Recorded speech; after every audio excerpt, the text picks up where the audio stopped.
It's time for another episode of the Film Room, and today we're going to take a look at Nebraska defensive tackle Ty Robinson. Here's a guy that's 6'5", 288 pounds, had 7 sacks this past year as a part of their defensive line, and he's a hot name talking about a prospect that could go in that late second, early third round range. So if you're not familiar with what I do in these episodes, I like to take a look at some different games, some different clips to kind of showcase, highlight the type of prospect, in this case, Ty Robinson is, where he fits in with the NFL, and then eventually where he could end up being drafted. So I don't want to waste any more time. Let's get into the tape. Now, the first thing that you'll notice with Ty Robinson is his ability to get penetration. 6'5", 288 pounds. I think he played closer to 300 pounds during the season.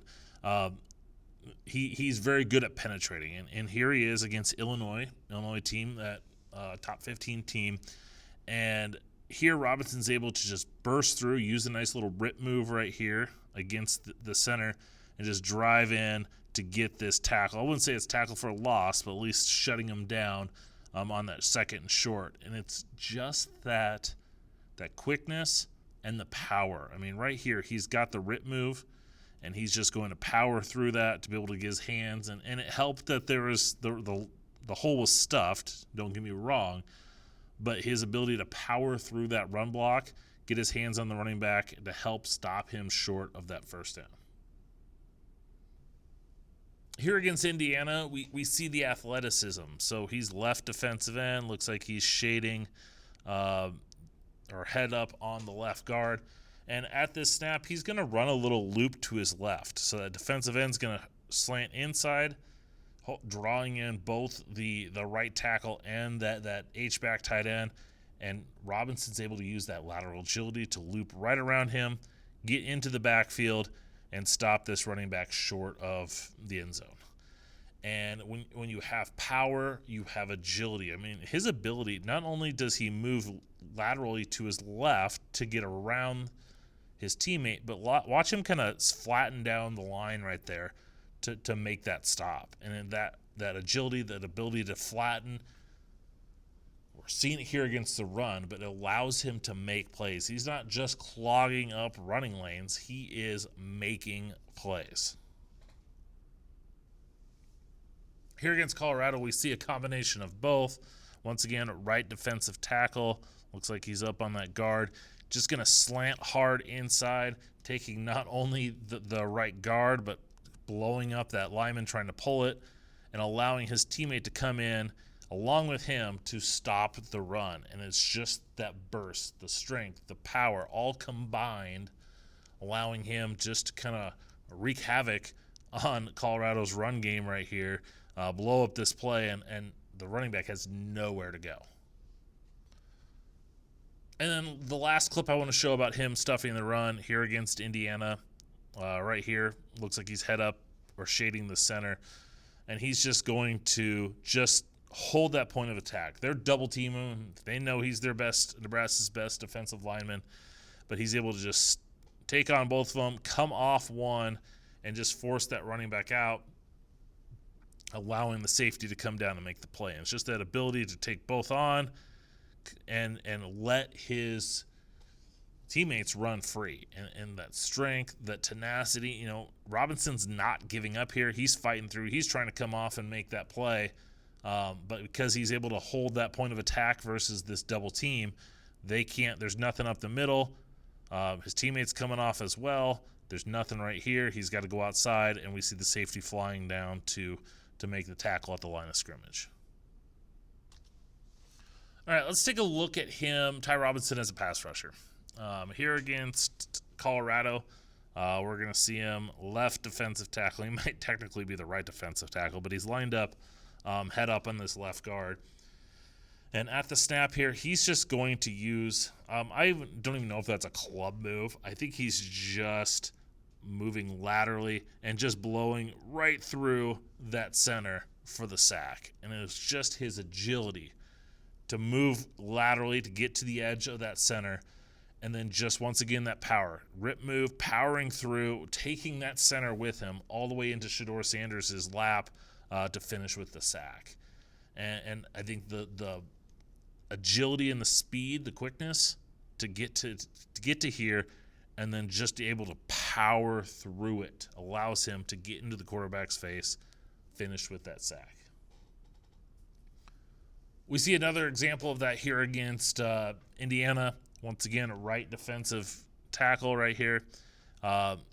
Nothing too special. Engages with that left guard, able to use that rip move to get penetration. Now he does get too high. The left guard does push him off to the side, but his pressure, along with his teammate Nash Hutchmacher here, causes the quarterback to have to flee the pocket. And sometimes you want the sack, obviously, but if you get that quarterback to have to run and move, sometimes that's just as much of a win, in getting that quarterback pressure. Now, we do see Ty Robinson with some pass rushing moves. I showed you that rip move just a little bit ago to power through. Here against Colorado, lined up on the right-hand side, he's going to use a little bit of a club and a swim to get to the edge of that left guard, and then just use that quickness and agility to force Sanders to flee before he eventually just burns the ball. Probably gets a intentional grounding here, but it's just that power move and then just the speed and quickness. The left guard even tried to grab his jersey from behind, and he was so quick that he wasn't able to get a hold of him. And we just see it all comes together. The power, the strength, the burst to be able to get in and cause havoc in that backfield. Sometimes we see Ty Robinson be able to just use that power and speed to get in. Sometimes he just uses the raw power, and that's the case here against Indiana. He's just going to slant hard right at this left guard and just completely bowl him over. Didn't matter, didn't have effect on the play, but just shows once again he's got that ability to get into the lineman. It looked like the left guard was looking to his left, but he's able to put him on his back, put him on skates. You would have loved to see him get to the quarterback on this play, but it just shows the power that he has and the ability to just manhandle offensive linemen.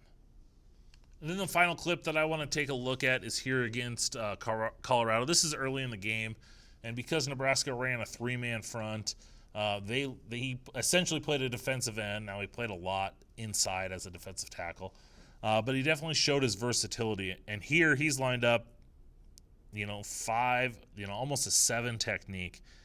And usually a guy his size doesn't play far out there. And so they leave him unblocked on this little RPO action. And what I love here is he just has that burst to get in here, and he's able to affect the play with his hands. He knows, hey, the ball's coming out quick. I'm not going to be able to get to Shedeur Sanders. I'm just going to get my hand up, knock this pass down, and prevent, not much was going to happen there anyway. There was defender here. These guys were right there.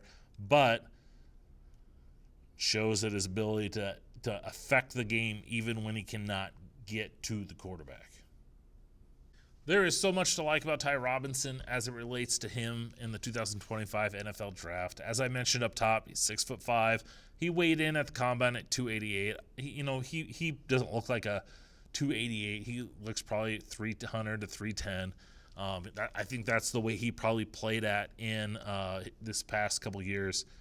So he's got good size. He's got the bulk. We see from the clips, he's got the speed, the power, the quickness. I think his biggest knock on him, because he's got good versatility too. He can play up and down that offensive line or defensive line, but he's a little high cut. One of those clips against Indiana, he burst through, and the guard was able to get underneath of him and push him kind of out of the lane to the quarterback.